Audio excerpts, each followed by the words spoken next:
This is video number 4 for Ghyjol, a journey through AmCaChan. And today, this is actually part of the gameplay option, exploring the Ghyjol active character sheet, which is a PDF, and a bit of gameplay afterwards.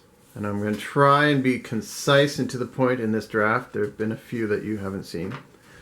This also includes, it's the character sheet package and the quick turn rundown checklist. Starts out with your character sheet. So you've gone through the game or you checked through the website. The actual rule book includes things that the website doesn't cover. But you go through, you pick your hero class, your hero build. That comes with your base attack, defense, dodge factor. As you play the game, you're going to be able to buy a character boon, which is a weapon that increases your attack. So, that's going to go there later. So, in the beginning, this is going to be empty. But as you play the game, you get your resources, your gold, you're going to add something to that. This includes a lot of class boosts, saves, and then build boost and save. From that, you will get a final stat for your character. So this is where you list off from your choices and keep track of what is your character's defense, attack, and dodge factor. Your character sheet takes up page 2 and 3. Basically, this is where as you go through, and I'm suggesting once a playthrough, you use like a notepad as you play, because you're going to collect gold and ores and gems. You're going to turn them in the town for items. For building bridges, for building airship pads, for buying attack boons. For doing things throughout the game, you will use them up. So they're going to disappear. At the end of each game, though, when you stop, you can then update what you have now currently. So how much gold do you have now? How much of this do you have now? For reviving a character, it's 50 gold. So that gold's going to go down as you play. And different things involve gold as well as resources. As you do it, you're going to, like I say, return them in for bridges, merchant tents. So a merchant tent would be this guy right here. You've got bridges. You've got mine shafts. Of course, the landing pads, so that your airship can land on them. And you have... Did I hit them all? Wow. Resource Gobbler. I thought I missed one. Ha! There. Basically, how many of those you have. You can include a picture here of exactly how many you have and where they are if you'd like. So check your drawing skills going there. And that can work out for you. Moving on. This is for you to add your own special details to your character. Your traits, description, diet, and then anything else I've missed. You know. Your quick turn rundown. So we're going to go through a quick turn. This covers a quick turn checklist for you. So you're on the spot somewhere, and I have myself here. I roll d6. 1 square. I'm not going far, obviously. There's 1 and 2 and 3 print-offs, so you can print them off to check your distance. If you have a wizard, you can add 3 more. You could do a wizard spell. Let's pretend this gorge doesn't exist. It does exist. You need a flying character or a bridge to get over it. For the sake of this video, we're pretending it doesn't exist. Yes, again, if you read the rulebook, you understand these little details. So, I just moved. I can now make camp if I like. But the fact is I just finished moving. I have to roll a dice first. If I roll, as it says down here, if you roll above a 3, you're attacked. I rolled a 1, so I'm not attacked.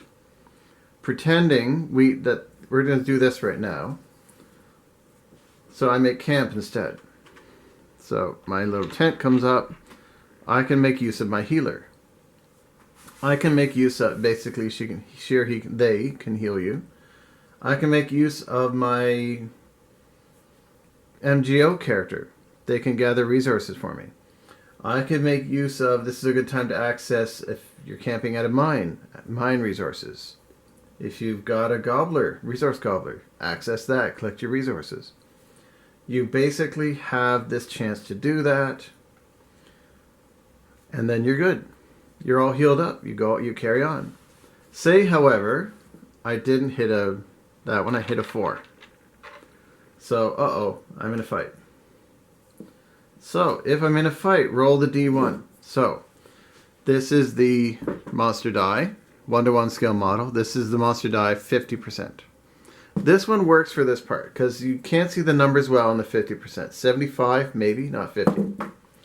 But I'm attacked by Sea Beast. I'm actually beside a lake. I can do that. If I hit a Sea Beast over here in the plains, though, no, I'm sorry. You have to re-roll. There's no Sea Beast in the middle of the plains. This works, though. Sea Beast has jumped out of the water, or I've slipped in a mudslide. I've fallen into the water. I'm going to fight a monster for a moment. So,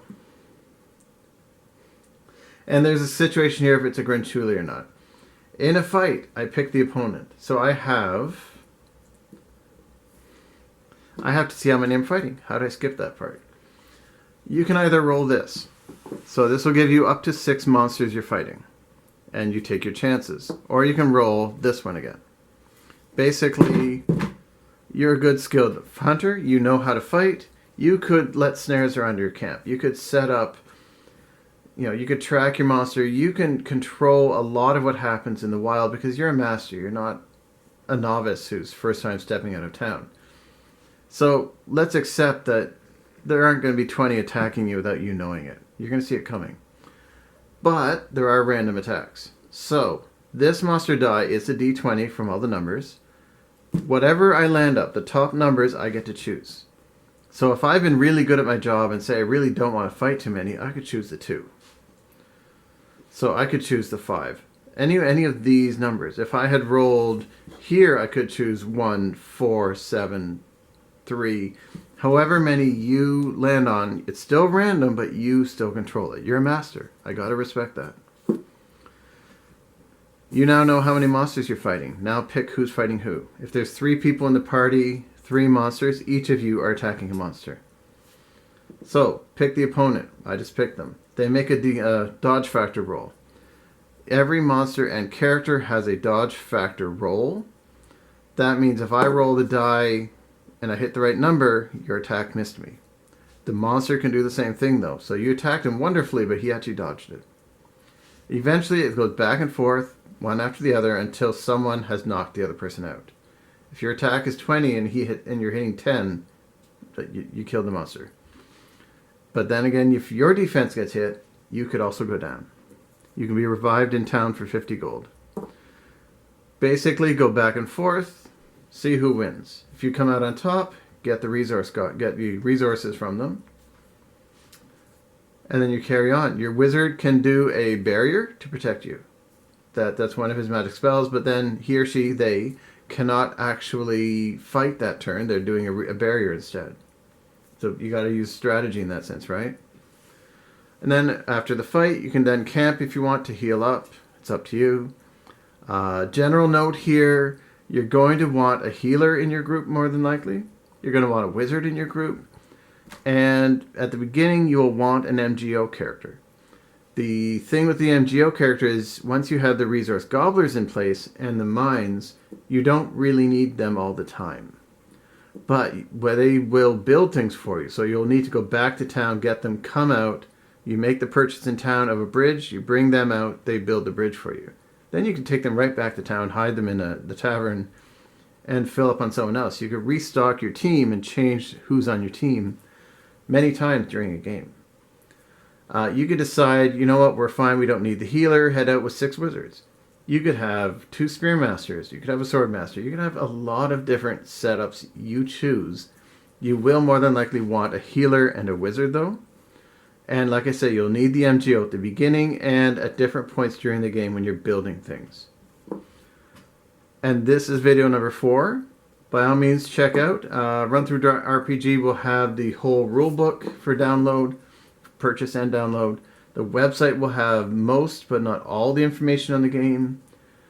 And this package will be available as well, which covers basics. But again, you need to check the website or maybe even get the rulebook PDF, which will be available for the game. And by all means, let me know. Give me your feedback. Let me know how things work. Okay. Thanks.